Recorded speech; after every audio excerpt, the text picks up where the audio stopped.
Et nytt program med Harald Haereid. Det vil si, denne gangen blir det ikke meg som du kommer til å høre i programmet, men jeg vil overlate så å si hele programmet på litt under en halvtime til Gabriel Goldberg fra Israel. Og han vil selvfølgelig ta opp dette emnet rundt Israel. Han snakker veldig godt engelsk, og da må jeg bare si, dessverre, denne gangen, så vil vi ikke tolke det han sier, men han vil snakke direkte på engelsk, så jeg må bare unnskylde meg overfor deg som ikke forstår engelsk. Shalom. We are focusing today on Israel, specifically some of the misinformation and false accusations that are brought up regarding Israel. I want to deal with two accusations. One is that Israel has occupied Arab land, and the second accusation that the Israeli settlements are illegal. I think some of you will be very surprised to know that these things are false, that these accusations are not correct, not according to history, and not according to international law. When we talk about Palestine, what do we mean? What are we referring to? We have here some maps which show the area of Palestine. Here in the Middle East, we see in yellow the area Palestine. It's approximately 100,000 square kilometers. This is how Palestine looked after World War I. How did it get the name Palestine? In fact, it wasn't after World War I that it was known as Palestine. Rather, already much earlier, in the Roman time, this area was called Palestine after the Bar Kokhba revolt of the Jewish people against the Roman occupation. The Romans wanted to punish the Jewish people. They wanted to wipe out every sign of Jewish identity. So they reached back into history and brought up a name, Palestine, which refers to the Philistines. We could say Palestine means Philistine land. The Philistines did not exist anymore at that time. They had already been extinct for several centuries. Today, some people suggest that the Palestinian Arabs today are descendants of those Philistines. That is not correct. That is unhistorical. The Philistines, as I said, were already extinct at that time. The Palestinian Arabs today are a new people who wandered into this area over the many centuries. Let us get another closer look at Palestine. I mentioned that this is how Palestine looked after World War I. Here we see Palestine up close. When the British defeated the Turkish forces, which were in control of most of the Middle East, they took over the administration of this area. In the year 1920, the Allied powers and the League of Nations assigned the mandate for Palestine to Great Britain. They basically said, Great Britain, you are responsible for administering this area. Some very important things to note here. We see here in this map, including all of Palestine, this section right up here in brown. It was also part of Palestine. That area is known as the Golan Heights. That was later separated from Palestine in the year 1923 when the British gave it to the French mandate. The French were controlling this area up here, Syria and Lebanon. They controlled this area up here after World War I. But in the year 1923, the British gave the Golan Heights to the French. This was, in fact, an illegal act because the mandate for Palestine said very clearly that the mandate power should not cede or give away any portion of the land to a foreign governing power. In the year 1920, there was a conference in the city of San Remo, Italy. It was conducted under the auspices of the League of Nations. At this conference, the administration for this area, as I said, was given to Great Britain. There were specific charges or purposes for the Mandate of Palestine. The League of Nations said that the Mandate power should create in this area the Jewish national home. It is also very important for us to realize that the League of Nations said that the Jewish people had a historical right to this area. Today some people say Israel was created out of sympathy for the Jewish people after the Holocaust, out of guilt feelings of the world after the Holocaust. This is not correct. As we can see here, already at this time, many years before World War II, the world recognized the historical connection of the Jewish people to this area. In the year 1922, the mandate for Palestine was confirmed by the Council of the League of Nations, and we have a formal declaration confirmed by some 52 member states of the League of Nations. As I said, there were specific charges or obligations that the British Mandate power had. One was to create the Jewish national home. Two, the Mandate power, Great Britain, was to facilitate Jewish immigration to all of Palestine. The text of the declaration even says close settlement. What that means is intensive settlement all over Palestine. The British did something, though, in the year 1921. They started to restrict Jewish settlement in this portion of Palestine. Here, everything that is east of the River Jordan. This is the River Jordan. This is the Dead Sea. This is the Sea of Galilee up here. In this section, the British started to restrict Jewish settlement. That was contrary to the intentions of the League of Nations. However, under British pressure, the League of Nations consented to this restriction on Jewish immigration. We go now to our next map.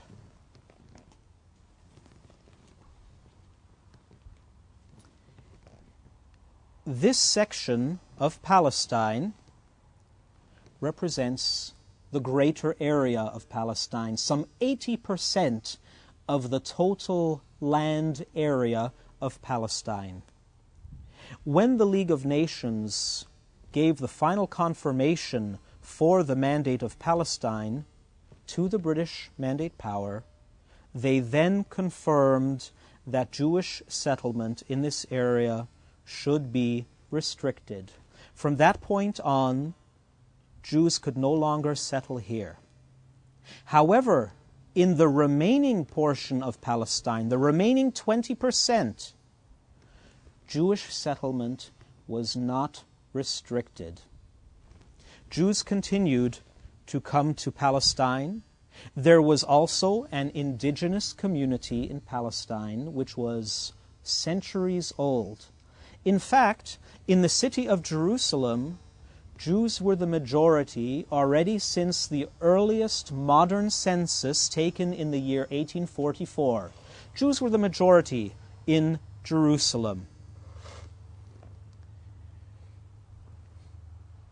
There were many uprisings and revolts in this part of Palestine.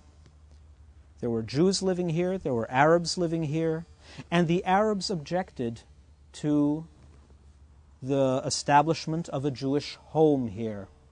As a result, we find that the United Nations, which was the successor to the League of Nations, brought forth a proposal. This is known as the 1947 Partition Plan for Palestine. It is also known as Resolution 181. According to this proposal, the remaining 20% of Palestine here that was still open to Jewish settlement was to be divided again between the Jewish and Arab residents. What we see here in this proposal is the following. All the portions in yellow were to remain for Jewish settlement, and the brown portions would then be for a proposed Arab state. This plan was approved by the UN, by the General Assembly. However, this plan was never ratified by the UN Security Council. As a result, this plan never became international law. It never became an instrument of international law. It remained a resolution of the General Assembly, which was nothing more than a recommendation, a suggestion, but never law. If I can go back to this map, this plan, or this particular description of Palestine, as I said, was ratified by the League of Nations. That 1922 Declaration for the Mandate of Palestine is, in fact, an instrument of international law. And though future plans were suggested, and they were never ratified, this particular plan and rights that were also assigned under that plan were still valid at the time of this proposal in 1947. Now, something very interesting. Palestinians today often refer to this plan as justification for their right to a Palestinian Arab state. However, as I said, this plan did not become international law. And in fact, if we recall our original picture of what Palestine was, we have this whole portion here, which was 80% of Palestine. That is an Arab Palestinian state. It is, at this time, it was called Transjordan. Today it is known as Jordan. But nevertheless, it is on the greater part of Palestine, 80%. It is also primarily populated by Palestinian Arabs. The majority of Palestinian Arabs today live in Jordan. This plan from 1947 never really had a chance. The Jewish people who were living in Israel, in Palestine at that time, were willing to accept it. But the entire Arab League, including the leadership of Palestinian Arabs, rejected this plan. Why did they reject it? They were simply against any possibility of a Jewish state existing. They rejected any possibility of Israel. They wanted the entire area. So what did they do? They marched against Israel one day after Israel's declaration of independence.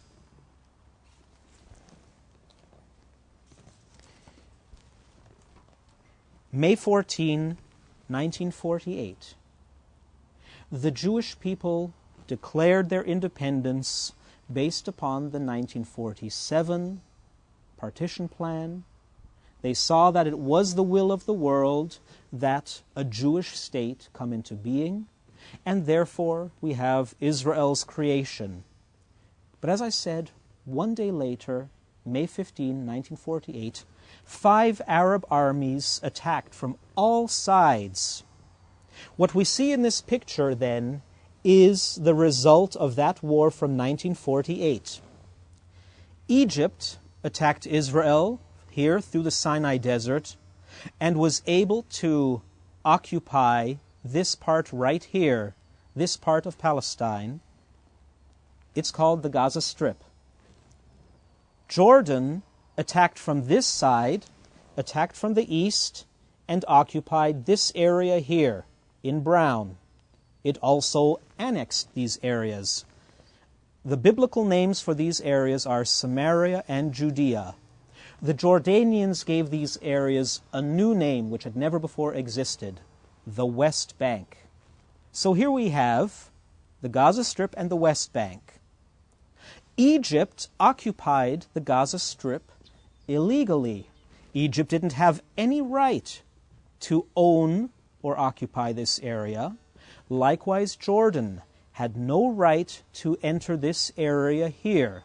But it was a war that was a war of destruction. They said, we will wipe out this newly born state of Israel.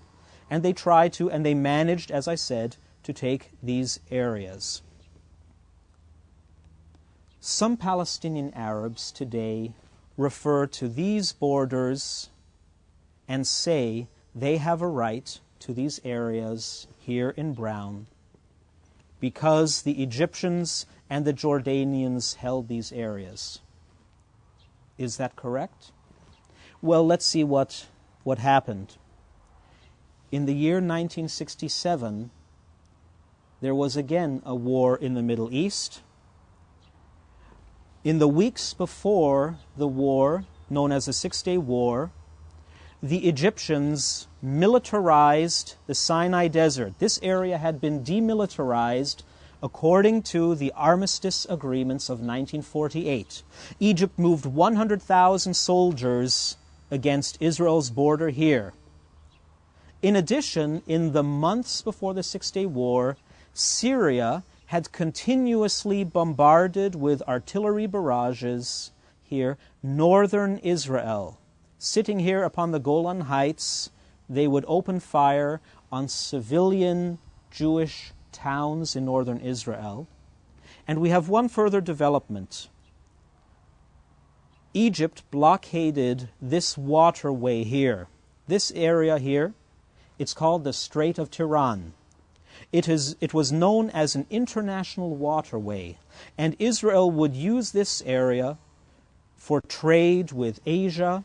The ships would travel this way and go south and then out of the Red Sea area and travel all the way to Asia. It was also Israel's major access route to its markets for supplying oil to Israel.